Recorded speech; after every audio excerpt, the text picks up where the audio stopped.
যদি মরণ হয়ে যায় পাগড়ি খুলে ফেলে দেওয়া হবে, সুন্দর জুব্বা খুলে ফেলে সাদা কাপড় পরানো হবে।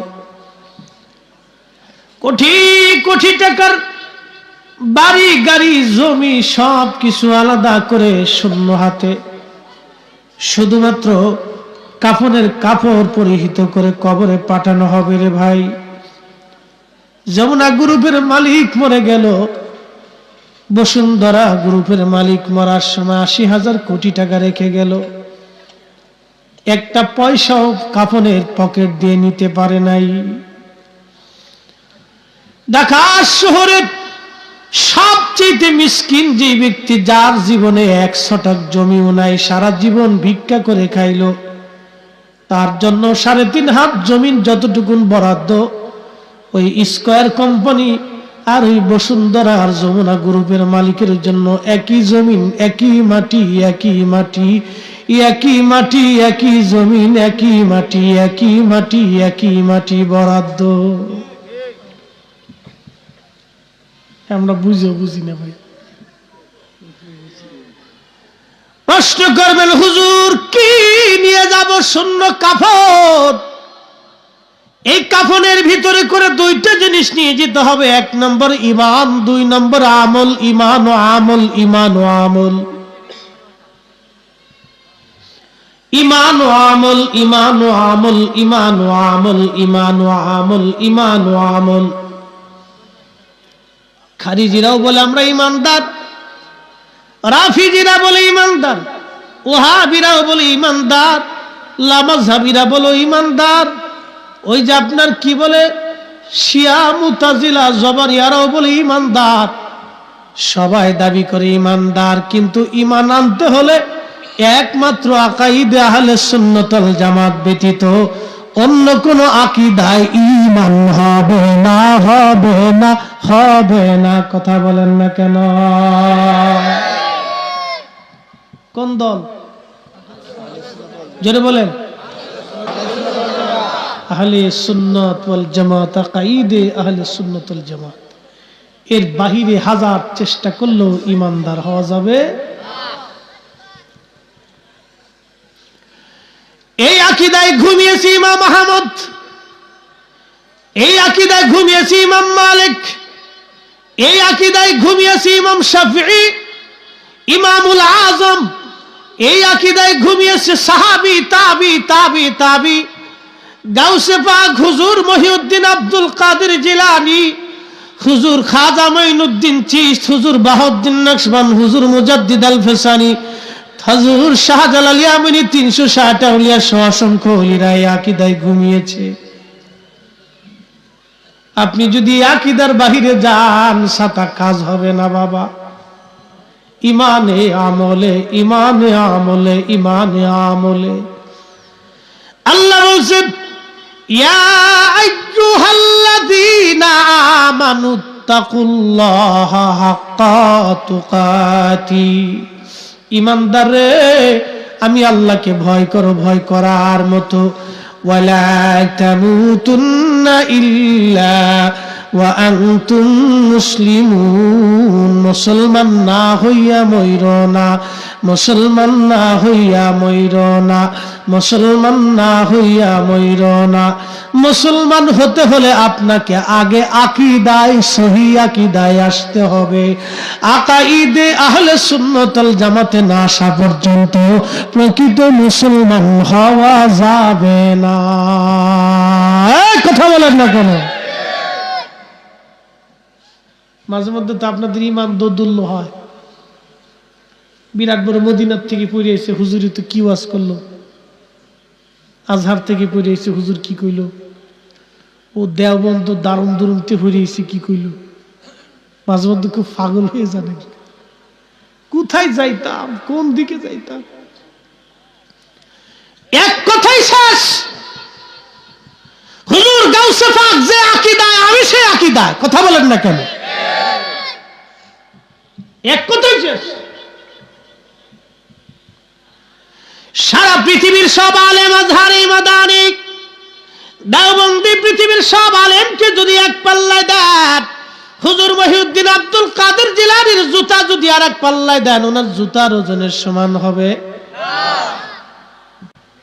বুঝেন নাই মনে হয় হবে হবে হবে হবে আপনি ওনাকে বাদ দিয়ে আর এক বেটার পিছনে দৌড়ান কে কোন ভূতে ধরল আপনাকে একটু মনোযোগ দিন তো আপনি ধরেন একটা মামলায় পড়ছেন মামলায় পড়ার পরে এলাকার ছোটখাটো নেতা আছে বড় নেতা আছে এখন আপনার সংযোগ দেওয়ার সুযোগ আছে প্রধানমন্ত্রীর সাথে আপনার প্রধানমন্ত্রীর সাথে যদি লিঙ্ক থাকে তাহলে এলাকার ছোট নেতা বড় নেতার দরকার আছে যাবেন এর কাছে আপনি লিঙ্ক লাগাবেন প্রধানমন্ত্রীর সাথে যে আমার ওই পর্যন্ত দৌড় আছে ও ভাই এলাকার ছোটখাটো মোল্লা মুন্সি কি বললো ওইটা তো দেখার দরকার নাই আপনার লিঙ্ক যদি খাজা হুজুর গাউসে পাকের সাথে থাকে তাহলে আপনি লিঙ্ক তো ওই জায়গায় লাগাবেন আপনি ওই ছোটখাটো মোল্লার পিছনে দৌড়ান কে ওর কথা শুনেন কেন ওর ওয়াজি শোনার দরকারটা কি কি কথা কর না কেন ঠিক না আমার কথা যদি বেযুক্তিক হয় তাহলে বলবেন ফরিদি হুজুর বেযুক্তিক বলতেছেন আপনি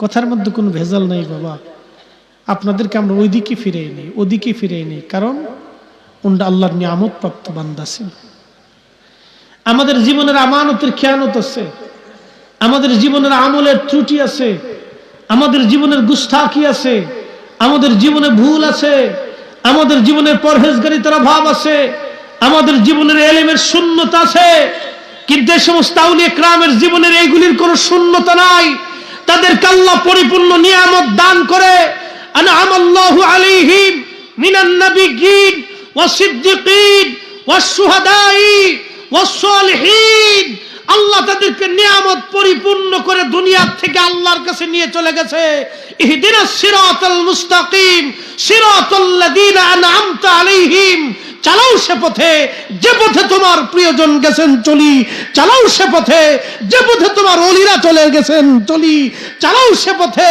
যে পথে তোমার বন্ধুগণ চলে গেছেন চলি আমরা আউলিয়া কিরামের রাস্তা ছাড়া অন্য কারো রাস্তাকে বরদাস্ত করব না কথা বলেন ঠিক না বেটে